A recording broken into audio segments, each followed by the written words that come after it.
toast, the number 2 pieces of toast. She actually is the caterer for Sister Song. I think she works with Black Mamas Line. So she was at an event. She just gave me a folder. I have to give back to her, but it has all the different, I'm gonna go get it right now, all the different organizations. Because this is the thing, I'm working on season 1 right now, right? People that have been in my birth community, doulas, midwives. I still want to get my midwife, who has provided the best health care in my life.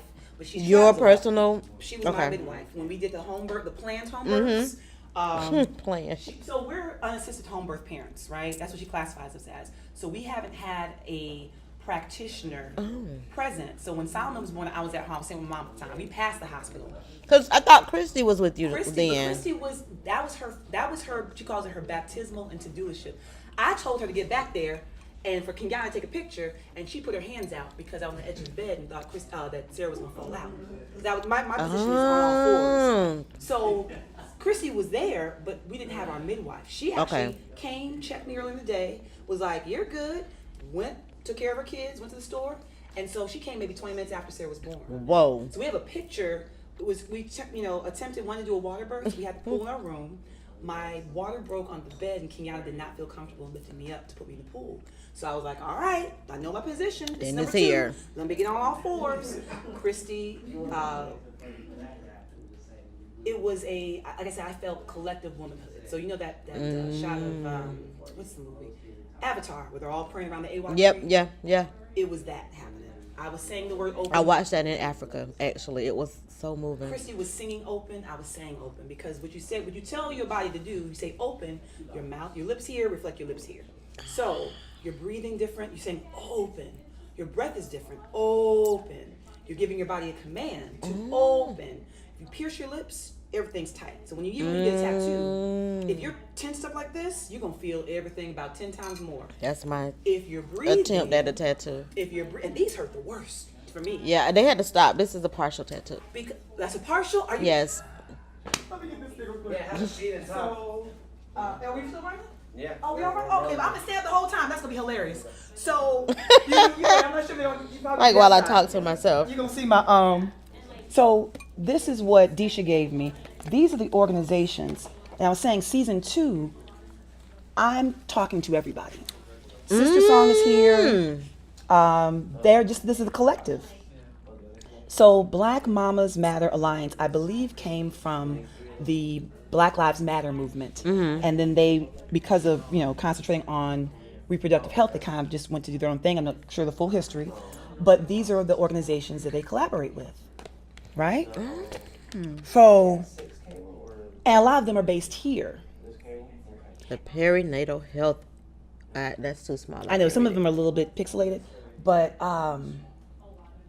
yeah. That's interesting because that's where a lot of the problems are popping up is perinatal. Sister Song, somebody was on the panel from Sister Song. They're based here. Now let me ask you this. Do you know what happened to, let me swallow that, the National Black Women's Project? It was, I can see the logo clear as day. They used to be located off of Ralph David Abernathy, probably in the same maybe place where they're located. But it was the National Black Women's Health Project. And their logo was a silhouette of a black woman with like a kente cloth like head wrap. And that was where back in like the 90s, I'm not sure how long they were, but I remember I got familiar with them in the 90s, where you can go for low cost testing and resources. They were the hub. And they also used to sponsor, I think just nationally, a lot of events. I think there was I don't know if it was an Essence event I went to.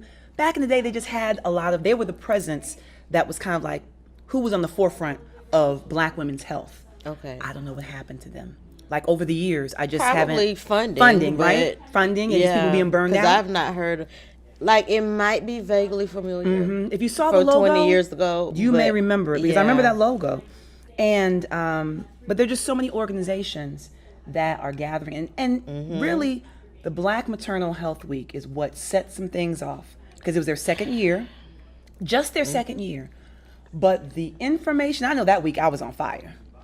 The webinars they were having, but then the discussion changed because a lot of people. That was the week that the event was in Spelman. That's right. And that's the week that, and Fox ain't stupid, that's the week they had The Resident out and 911. I couldn't watch 911. I couldn't do it. I couldn't do 2 episodes because I knew it was going to happen. Oh, I watched it. And then I couldn't watch TV for maybe 2 days. Yeah.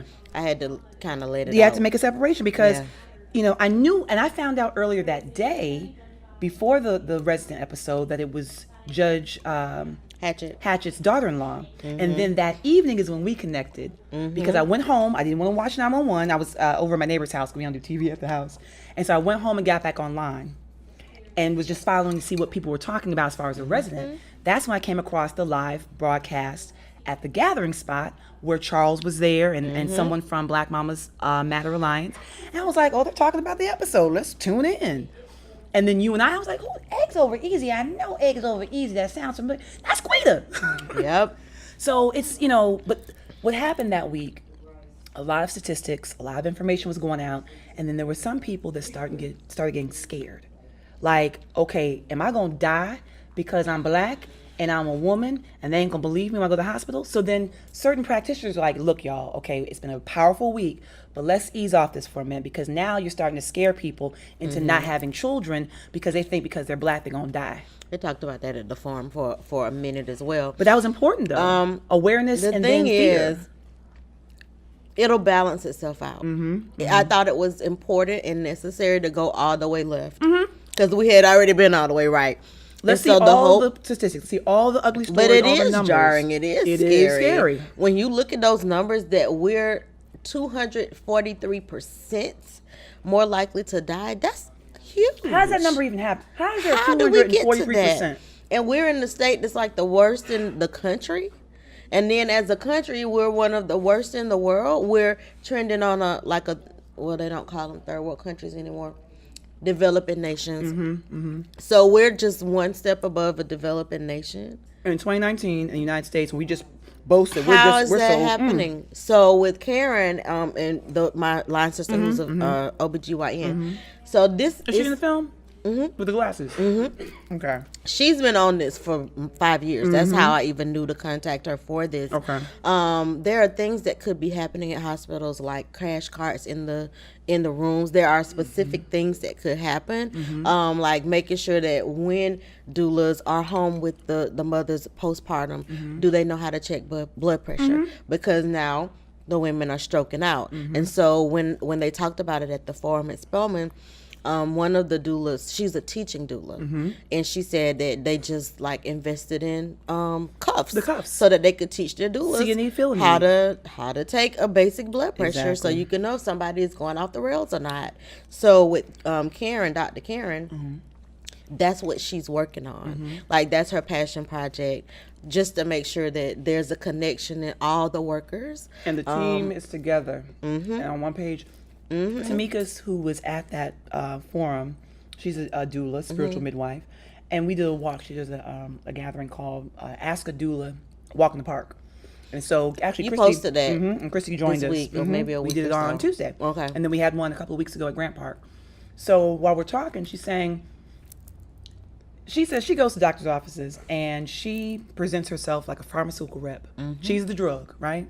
She says she comes in, she has things for them, information, getting contact, because she helps their job be easier. That's what Dr. Karen is like. Look, she was like, I do not roll without my midwives and doulas, because it takes a whole team. Because as a physician, she's delivering babies. She can't go to your house the next week and just make sure you're okay. You want that one-on-one. That's the you doula. Need that. You need that. The doctor, there's a certain lane, a certain role for that. We need each other. So yes, I can actually help your job. So when you think about it, when we look at how do we make sure Black women are alive to raise their kids? Okay, put a crash cart in the rooms or in the hallway close to the deliveries. Get cuffs. Who's gonna pay for these cuffs for all of the midwives and all the doulas? Who's gonna pay for the training? Is there a fundraiser for that? Are we gonna do a walkathon for that? How do we get the equipment so that when they're in the homes afterwards, checking on the women, you can every 3 hours you test their blood pressure and see what's happening. There are specific things that we could be doing, but that conversation I don't think it's there yet. Yeah, so I think week before last month, or was it April? Yes. So that Black Maternal Week, I think that was like setting a fire It really is. so that we could get the things that we need. There was a shift that happened.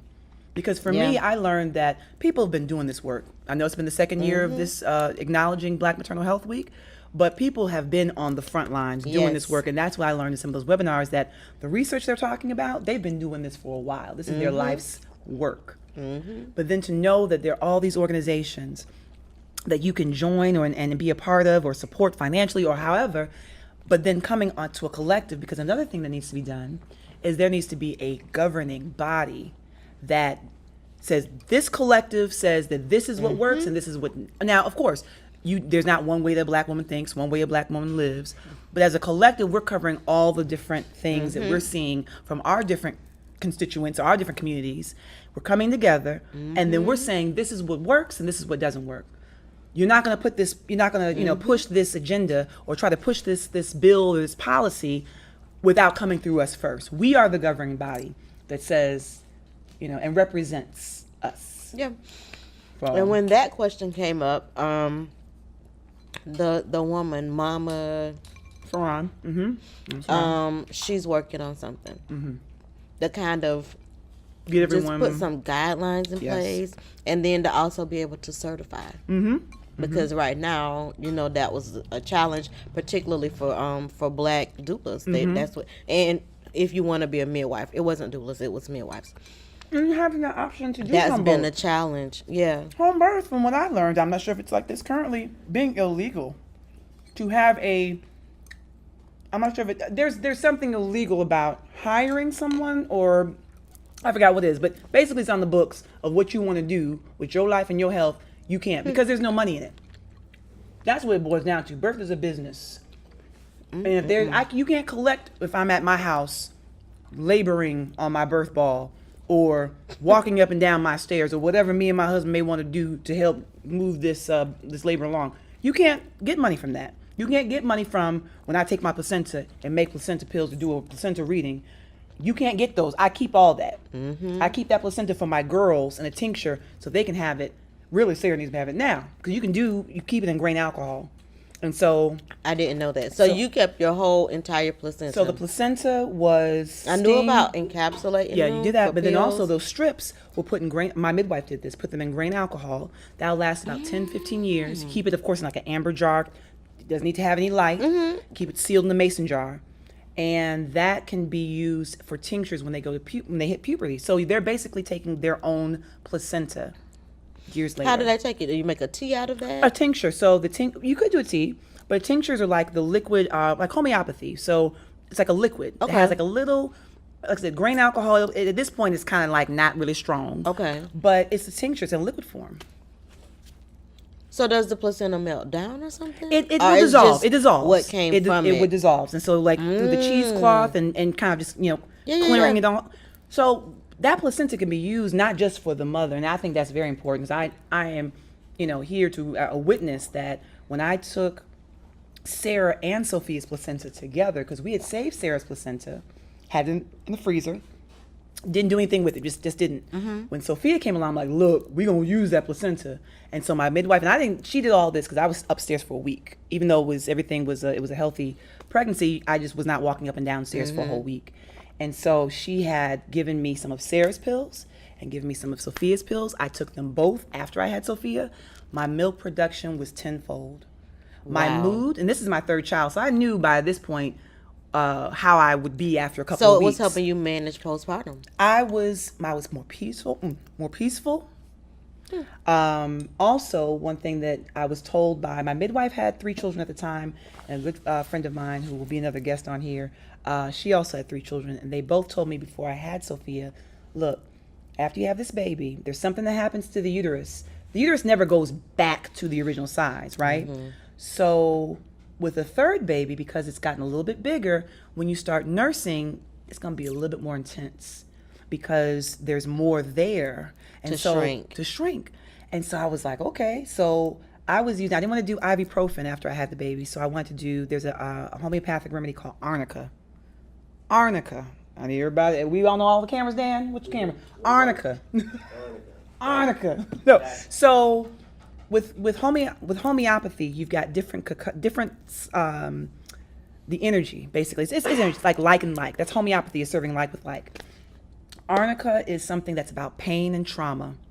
They have sprays. So like even that we used to do with the cap, like we would put a little liquid arnica on the baby's head. Okay. You know, if there was like a little dent or something, you know.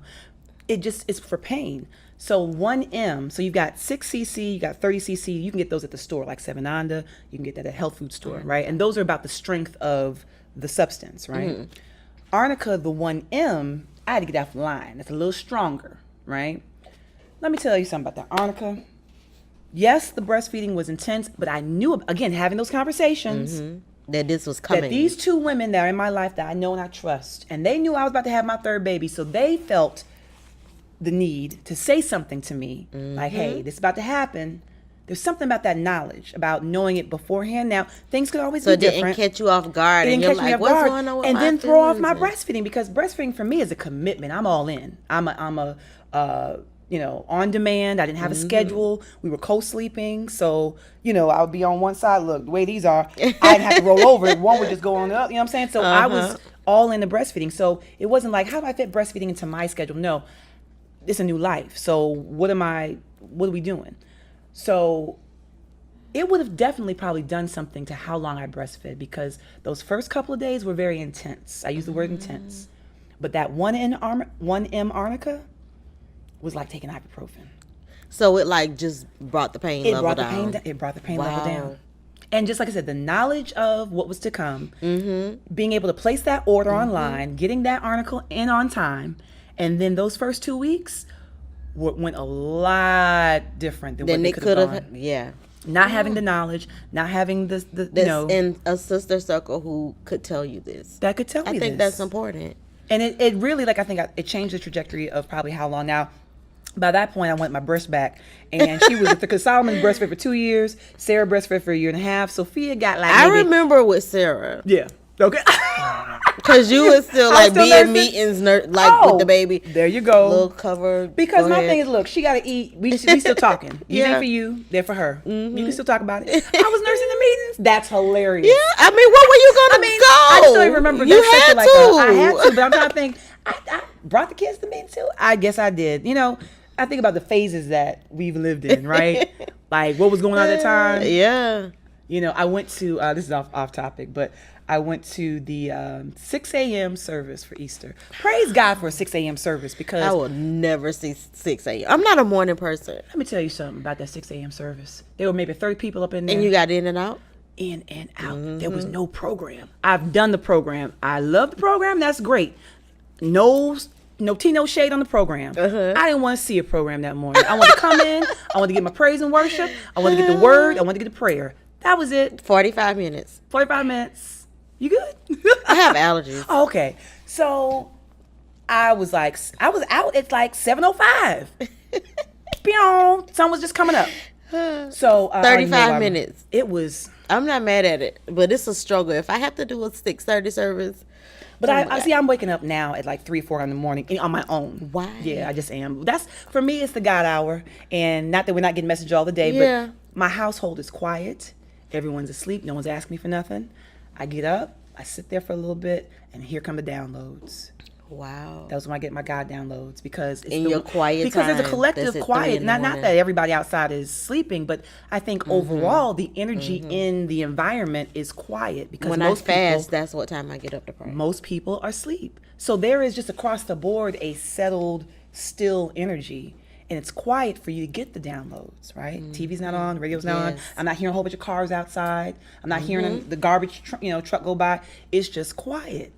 So my body just kind of gets up. Like this morning I got up at 4:12, and then I stayed in the bed till about 4:22. And then I started activating, because I got a word about return to sender. But about how you return to sender is, I'm not going to take on your stuff. Return to sender is, I don't have to take on something that was never mine to take. And so there's a finger like this, a red finger. And actually it's a gift file that moves if you have it, but it's just a still picture. I'm going to get some shirts and some stickers and some wristbands.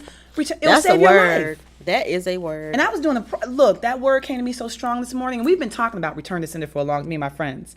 But the way it came to me this morning and the way I just typed it out, and then it was a praise break going on in my bedroom this morning because it was like, and then to see people responding to it and really like, it was like, okay, this word was not just for me. It was for some other folk too. Return to sender. That ain't my bag. That's your bag. Come through. So, yeah.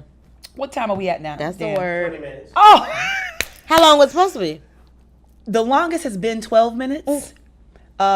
Christie's unfortunately only got like 3 minutes because it was the day, it was Good Friday. So it was the flash floods. And so a lot of the messages were coming to the phone and it was cutting off. Okay. So we only got 3 minutes and 7 seconds to that one, right? Okay. So Well, you Darnita's was got 12 minutes. So something to this is work the with. longest after show segment. So basically, like I said, it's 2 shows in one. Okay. Where we eat. Like I said, you That see how was we did so that, right? good. We weren't eating during the event. We Right. had not the event, but the main episode. But then we get into this food and something happens. You need to do a whole thing on return to sender and the baggage that we carry that's not ours. That will be the third Now, episode. I don't know who you got coming in here today. but you need to do that. Actually, there is a guest, Gorgeous West. She is a therapist, and she specializes. This is what she says. She specializes in people who pour out and don't pour back in. So we'll be mentioning return to sender again and again and again because, and I didn't realize, Lord, that dollar sticker is still on the thing. I gotta take those off the other cups. But this is the after show. That is hilarious because thank you, Family Dollar, no plug. But anyway, yeah. So return to sender is That's it's a good. philosophy, and I'm gonna thank Willa Frank Jackson Jr. I said your whole name, Willa Frank from Albany, because he probably is not gonna like that, because he's the one that actually sent me the file, and we've been talking about this return to sender. That's not when my daddy got sick. It'll be a year in July that he passed away. Those last couple of years, I love my daddy, you know? Of course. So I want what's best for him, and I'm going to take him here, I'm going to give him this, and I'm going to tell him to do this and do. There were some things that were never mine to take on. My father lived a full life of 75 years and made certain choices at whatever part, no judgment, but that was his life. Those were his choices. That was not for me to fix or to mend or to bring together or to heal. Now, as a daughter, I can love and support and be there and just maybe connect some dots. But I took it on personally to where 2016, 17, and 18, I was filled with anger. Relationships changed. Boundaries were set because I didn't return it to sender. So it was through my father's. Which is hard when you are It's a healer, hard. but like that's who you're created to Yeah. be, right? That is such a hard boundary to put in place with people you love. So it is a year. It's necessary, but it's just hard. Yesterday was a year. I remember May 2nd being, and I know I'm talking dates. I know we don't talk dates on this, but where I had to make a separation and have a boundary with me and my dad. No one understood it. And I felt guilty for it because it's like, oh, it's my daddy. I'm not really having the conversations. But I had to, for myself, it's like, I love you, daddy, but I love me more. Yeah. That's a hard thing to say. It's a very When tough you're a daddy's little girl, conversation. it's a hard thing to say. It was taking away time from my husband and from my children. Like I was seeing the breakdown of what pouring into this The ripple effect. was doing. So I had to make a hard cut. Now, I didn't see him for a couple months, right? The day he went to the hospital, well, not the day he went, he was in the hospital for like a week or so. And I talked to my aunt and I said, some things are happening. Aunt Bobby said, go see your father. Go see your father. My dad died the next day. Wow. My dad died. I went to go see him on July 15th. He died July 16th. And I had not seen him in like a month or two. And that's very weird for me to not see my father. So it was but it was a necessary thank God break. for that, though. Thank God for Aunt Bobby to say, Okay. go, and for me to listen and not be hard-headed at the time. And be like, I'm building my boundaries. At that moment, Which would have even been fair for you to still it would have say. been. So I was right for the but- experience too. I also prepared myself to, if something happens to daddy and I hadn't seen him, I have to be at peace with that because that's my decision. I made that decision, right? But Bobby said, go see your father. Go see him. Go see him. I was on the phone with Christy at Atlanta Medical Center. She said, Kimberly, whatever happens is what happens. This is the experience for you and your father. Yeah. Went there. He wasn't talking at the time, so I didn't get the last words or whatever. But we had our moment. We had our moment. And then he died that next evening. And that peace that you had the next day. That was everything. That was everything. So out of that came really this. Dan asked me in January, hey, they need content. You got something you want to talk about? At the time, I had just done my birth workshop. So I was like, I'll talk about birth. I was just coming out of depression and grief with everything with daddy. Literally just coming from under the covers. I was like, yeah, because we came here for a photo shoot with my girls. And I was like, I guess I'll talk about birth because that's what I always talk about. And I'm that's your open to. area. And then this birth. So thank you, Dan. And it's got legs because there are so many women who need, not just women, people who need to hear it. But in Atlanta, this is like a black women's mecca. So you will always have somebody in this chair and you will always have somebody on the other side that watching receives, it. like I said. Yeah. My birth stories, definitely for me, because it taught me about, affirming, wanting to, first of all, setting the vision on something that you want, surrounding yourself with people and resources that support what you want, and the outcome being 1,000 times better than you expected. So those were 3 examples for me where that law of attraction and the secret and all that came to. Now I'm just trying to apply it, not trying, but I'm applying in other areas of my life, finances and health and relationships. Yes. Because I know it's real. I know that formula is real. But those experiences weren't just for me. Those were for other people. Not to say you're going to have Like my universal experience. laws. Right? Like just to know there's some people that don't know you can have an orgasmic birth. Can you? There's a documentary called Orgasmic Birth. And some friends of ours are in it. Piper and Chaz. They're in it. They got 6 kids in Hawaii. Hey, Piper. Hey, Chad. Hey, Piper. Orgasmic birth. The way you Okay. made that baby is the way you can have that baby. We're talking about nipple stimulation. We're talking about, when I was talking about open here, having sex in labor. If you're open to it. Really? Orgasmic Birth is a documentary. I'm sorry. I just I've never heard of that. That's what I'm talking about. Just even though it's not to say you're going to do it, but just even But know it's that an it option, exists? That it exists. That you can Like, have, who that even- you can smile and laugh. And when I was in Now, labor. laughing, I'm familiar with. Yes. A friend had a laughing birth, and she named her baby. What is the youngest baby? I think it might be Amina or Anissa. It's one of the 2 younger ones. Okay. Named her, which meant like love and happiness or something, because that was the birth That's what she experienced. She was love and born into happiness. that. Yeah. Their options. Again, not everybody's gonna do home birth. Not everybody's gonna do natural birth. Not everybody's gonna do hospital. But just to know what your options are, and then to know what comes along with that option. That's it. All right, we're gonna wrap this up. That's it. So thank you for joining us at the after segment, At the after party. the after party of Dish with the Do List. And Disha, thank you so much for providing This food was so good. Thank you, 2 Disha. pieces of toast.com. And yes, there'll be more goodness in Dish with the Do List. Thank you. Thank you, Kim. That's good. That's good stuff.